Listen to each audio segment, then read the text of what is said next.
মাছের পেট থেকে জন্ম নিয়েছিলেন এক মহারানী। বিশ্বাস করতে পারো?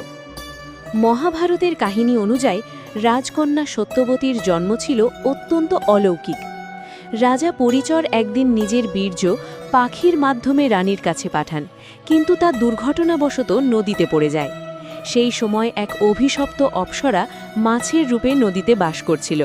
সে সেই বীর্য গ্রহণ করে গর্ভবতী হয়। কিছুদিন পর ধীবরের জালে ধরা পড়লে সেই মাছের গর্ভ থেকে জন্ম নেয় যমজ সন্তান, একটি পুত্র ও একটি কন্যা। রাজা পুত্রকে নিজের কাছে রাখেন আর কন্যাটিকে দেন এক জেলেকে।